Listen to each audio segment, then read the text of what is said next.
ఓం నమో భగవతే వాసుదేవాయ.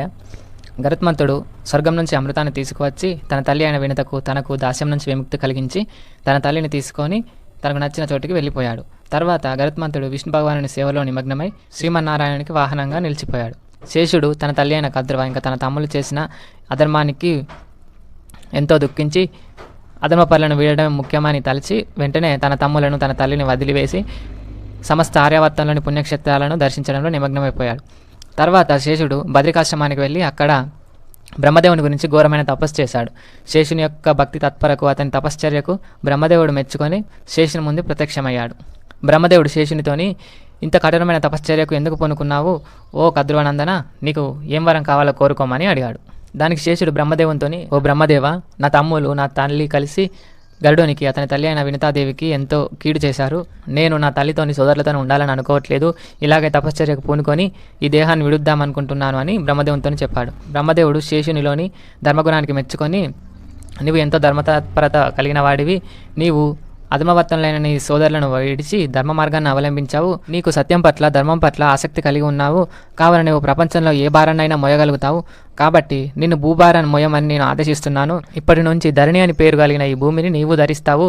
నీ శిరస్సుల మీద ఈ భూభారాన్ని వహించమని శేషునికి వరమిచ్చాడు బ్రహ్మదేవుడు. శేషుడు తనకు బ్రహ్మదేవుడిచ్చిన వరప్రభావం వల్ల సర్పయాగంలో అతను పడకుండా తప్పించుకున్నాడు. తర్వాత శ్రీమన్నారాయణుడు శేషుని భక్తికి మెచ్చుకొని అతన్ని తన శేషపాన్పుగా చేసుకున్నాడు. శేషుని యొక్క ధర్మనిరతకు మెచ్చిన నారాయణుడు శేషుని తన ప్రతి ఒక్క అవతారంలో తనకు అనునాయునిగా శ్రీమన్నారాయణుడు ఎంచుకున్నాడు. అదేవిధంగా రామావతారంలో లక్ష్మణుగా, శ్రీకృష్ణ అవతారంలో బలరామునిగా శేషుడు శ్రీ మహావిష్ణువును అనుసరించసాగాడు. బ్రహ్మదేవుడు శేషునితోని, నీవు గరుత్మంతునితో స్నేహాన్ని పెంచుకో, తద్వారా నీవు జనమేజయుడు చేసే సర్పయాగం నుంచి విముక్తుడవుతావని ఆదేశించాడు. శేషుడు కూడా ఎంతో చాకచక్యంగా తన సవతిస్వరుడైన గరుత్మంతునితోని స్నేహం చేస్తూ అతనికి సన్నిహిత మిత్రుడిగా ఉండిపోయాడు. ఈ విధంగా కద్రవపుత్రుడైన శేషుడు, వినతాపుత్రుడైన గరుత్మంతుడు శ్రీమన్నారాయణ సేవలో నిమగ్నమైపోయారు. శేషుడు బ్రహ్మదేవుని నుంచి వరం పొందాడని విన్న వాసుకి ఒకనాడు తన తమ్ములను సోదరులను పిలిచి, మన తల్లి అయిన కద్రువ ఇచ్చిన శాపం చేత మనమందరం సర్పయాగంలో పడి నాశనం అవ్వటం ఖాయం. దీని నుంచి తప్పించుకునే మార్గం మీకు ఎవరికైనా తెలిస్తే చెప్పండి. నా విషయం అంటారా? నేను క్షీరసాగర మదనంలో త్రాడుగా ఉపయోగపడినందుకు దేవతలంతా కలిసి బ్రహ్మదేవుడి నుంచి నాకు ఒక వరాన్ని ప్రసాదించారు. ఆ వరం వల్ల నాకు వినాశనం అనేది జరగదు. కావున నేను శేషుడు సర్పయాగం నుంచి విముక్తులయ్యాము. కానీ మీ అందరి పరిస్థితి నాకు ఎందుకో బాధాకరంగా ఉంది. ఎలాగైనా సర్పయాగం యొక్క నివారణార్థం మనం ఏదో ఒక ఉపాయం ఆలోచించాలి. ఆ ఉపాయాన్ని మీలో ఎవరైనా చెప్పండి అని తన తమ్ములను అడిగాడు. అప్పుడు కొంతమంది యువకులైన నాగులు, మనమందరం జనమేజయుడు చేసే సర్పయాగానికి ఎలాగలా విఘ్నాలు కలిగిద్దాం.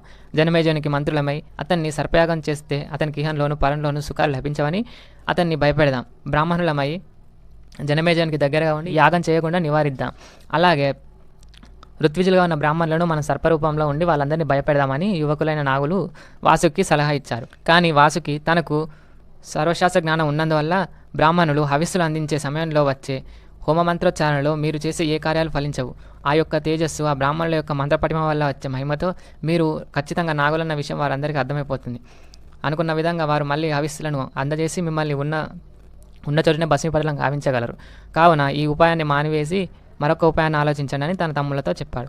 అప్పుడు ఏలాపుత్రుడనే ఒక నాగు బయటికి వచ్చి వాసుకుతోని, అన్న, ఆ రోజు కద్రువ మీ అందరికీ శాపం ఇచ్చేనాడు నేను ఆమె ఒడిలో ఉండి నిద్రిస్తున్నాను.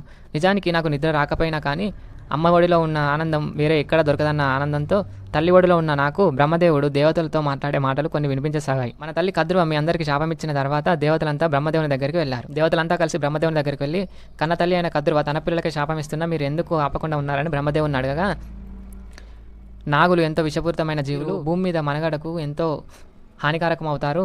వారందరిలో ఎంతోమంది మంచి వాళ్ళు ఉన్నప్పటికీ కొంత విషనాగులు కూడా ఉన్నారు. వారందరూ ఖచ్చితంగా ఈ సర్పయాగంలో పడి మరణిస్తారు. కానీ ఈ యాగము పరిసమాప్తి కానే కాదు. ఆ యాగాన్ని మధ్యలోనే ఒక మునీశ్వరుని చేత ఆపివేయబడుతుంది. ఆ మునీశ్వరుడు వాసుకి చెల్లెలైన జరత్కారు అనే మహర్షికి జన్మించబోయేవాడు. కావున మీరంతా మీ బాధను వదిలిపెట్టండి అని దేవతలతోని బ్రహ్మదేవుడు చెప్పాడని ఏలాపుత్రుడు తన అన్న అయిన వాసుకితోని చెప్పాడు. వాసుకి ఉపాయం ఏదో బాగుందని తన చెల్లెలైన జరత్కారు దగ్గరికి వెళ్ళి, నీ వలన మా నాగజాతి గొప్ప ఆపద నుంచి బయటపడే అవకాశం ఉన్నది.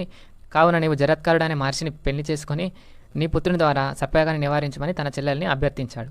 జరత్కారు కూడా దానికి అంగీకరించింది. జరత్కారు అసలు పేరు మానసాదేవి. మానసాదేవి శివాంశ అయ్యి కశ్యపునికి కుమార్తెగా జన్మించింది. ఆమెను వాసుకి తన సొంత చెల్లెలుగా భావించి పెంచాడు. ఈమె ద్వారా లోకంలో ఎంతో ఉద్ధరణ జరుగుతుందని, భవిష్యత్తులో ఈమెకు జన్మించే కుమారుడు సర్పయాగాన్ని నివారిస్తాడని ఆకాశవాణి పలికింది. జరత్కారు కూడా అందుకు సమ్మతించింది. వాసుకి ఎప్పుడెప్పుడు జరత్కార ముని భార్యను పరిగ్రహిస్తాడా అని ఎదురు చూస్తూ ఉన్నాడు. ప్రస్తుతం భారతదేశంలో కూడా మానసాదేవి యొక్క ఆలయాలు ఎన్నో ఉన్నాయి.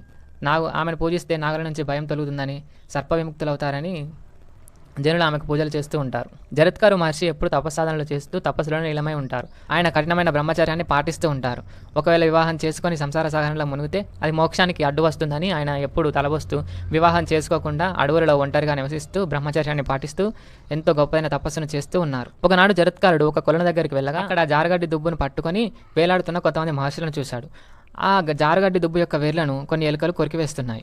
జరత్కారుడు ఇదేదో గొప్పదైన తపస్సు అని భావించి ఆ వేలాడుతున్న మునుల దగ్గరికి వెళ్ళి, మీరు ఎంతో గొప్పదైన తపస్సు చేస్తున్నారు, ఇది ఏ రకమైన తపస్సు, దీనివల్ల ఏం లభిస్తుంది, నాకు చెప్తే నేను కూడా ఈ తపస్సును ఆచరిస్తానని జరత్కారు వారందరితోనే అన్నాడు. దానికి అక్కడున్న మునులంతా, ఇది తపస్సు కానే కాదు, మా తర్వాత సంతానం లేకపోవడం వల్ల యమధర్మరాజు మమ్మల్ని ఇక్కడ ఈ విధంగా వేలాడదీశాడు. ఎప్పుడైతే మా వంశంలో ఉన్న మిగతా పురుషులు సంతానాన్ని ఉత్పత్తి చేస్తారో అప్పుడు మేము తప్పకుండా ఊర్ధ్వలోకాలకు వెళ్తాం, లేకపోతే ఇక్కడున్న ఆ ఎలుకలు ఆ వేరును కాస్త కొరికివేస్తే మేము కింద అధోలోకాలకు వెళ్ళిపోతాం. నిజానికి మా వంశంలో జరత్కారుడు అనే ఒక పాపాత్ముడు పుట్టి వాడు పెళ్లి చేసుకోకుండా మాకు సద్గతులు లేకుండా చేస్తున్నాడు. అతను పెళ్లి చేసుకొని సంతానాన్ని ఉత్పత్తి చేస్తే మేము మా ఊర్ధ్వలోకాలకు వెళ్ళిపోతాం, లేకపోతే అధోలోకాలలో పడి అనేకమైన బాధల్ని పొందుతామని ఆ మునులంతా జరత్కారునితో చెప్పారు. జరత్కారు మునికి వారందరూ తన పితృదేవతలే అని తెలిసి ఎంతో బాధపడ్డాడు. వారు, నీకు కనుక మా జరత్కారుడు కనిపిస్తే అతనికి ఈ విషయాన్ని తెలియజేయమని వారంతా చెప్పగా జరత్కారు వారితోని, నేనే ఆ జరత్కారును, మీకు ఖచ్చితంగా సద్గతులు కలిగించే విధంగా నేను వివాహం చేసుకుని సంతానాన్ని పొందుతానని మాటిచ్చాడు. కాకపోతే జరత్కారుడు ఒక షరతును మాత్రం వారందరి ముందు తెలియజేశాడు. ఎవరైతే నా పేరుతోని సమానమైన పేరుంటారో ఆ కన్యను మాత్రమే నేను వివాహం చేసుకుంటానని వారందరికీ మాటిచ్చి తాను వివాహం చేసుకోవడానికి తగిన కన్యను వెతకడానికి వెళ్ళాడు. వాసుకి జరత్కారు ముని వివాహం చేసుకోవడానికి సంసిద్ధంగా ఉన్నాడని తన చెల్లెలైన జరత్కారును తీసుకుని వెళ్ళి జరత్కారు మునికి అప్పగించి అతనికి కన్యాదానం చేశాడు. వివాహం జరిగేటప్పుడు జరత్కారు ముని జరత్కారుకు 3 నియమాలు విధించాడు. 1, నీకు సంతానం కలిగేంత వరకు మాత్రమే నేను నీతో ఉంటాను. 2, ఏనాడైతే నువ్వు నాకు అప్రియంగా ఏదన్నా విషయాన్ని చేస్తావో ఆనాడే నిన్ను విడిచి నేను వెళ్ళిపోతాను.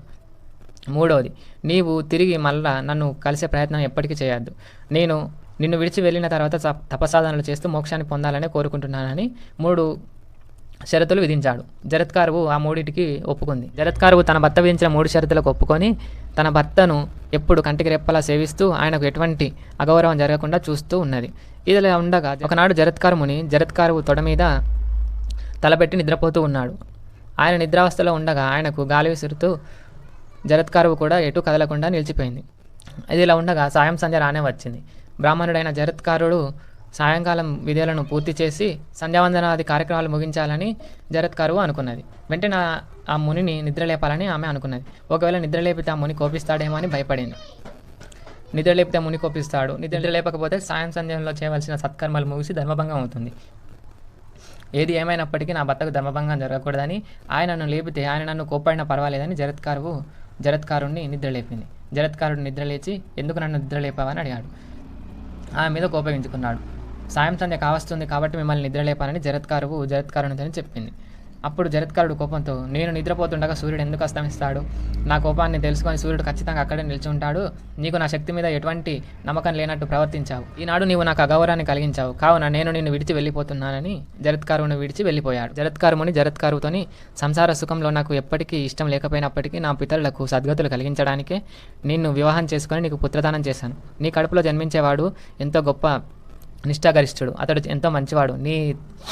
నీ తల్లితరపు వంశాన్ని కాపాడడానికి అతడు జన్మించి నీ తల్లితరం వారిని ఉద్ధరిస్తాడు. అతన్ని ఎంతో జాగ్రత్తగా పెంచమని చెప్పి వెళ్ళిపోయాడు. ఈ విధంగా జరత్కారు ముని సంతానాన్ని పొంది తన పితరులకు సద్గతులు కలిగించి తాను తపస్సు చేసి తాను కూడా ఊర్ధ్వలోకాలకు వెళ్ళి మోక్షాన్ని పొందాడు. జరత్కారువు తన పుట్టింటికి వచ్చి తన అన్న వాసుకి జరిగిన విషయమంతా చెప్పి అతని వద్దనే ఉండిపోయింది. కొంతకాలం తర్వాత జరత్కారుకు నేల నుండి ఆమె ఒక కుమారుణ్ణి ప్రసవించింది. ఆ కుమారుడు భవిష్యత్తులో తన వంశాన్ని రక్షిస్తాడని వాసుకి ఎంతో ఆనందంగా అతన్ని చవన మహర్షి కుమారుడైన ప్రమతి దగ్గరకు వేదాంగాలు శాస్త్రాలు నేర్చుకోవడానికని పంపాడు. జరత్కారు ముని జరత్కారుల కుమారుడైన ఆస్తికుడు ప్రమతి దగ్గర వేదాంగాలు అన్ని రకాల విద్యలు శాస్త్రాలు నేర్చుకున్నాడు.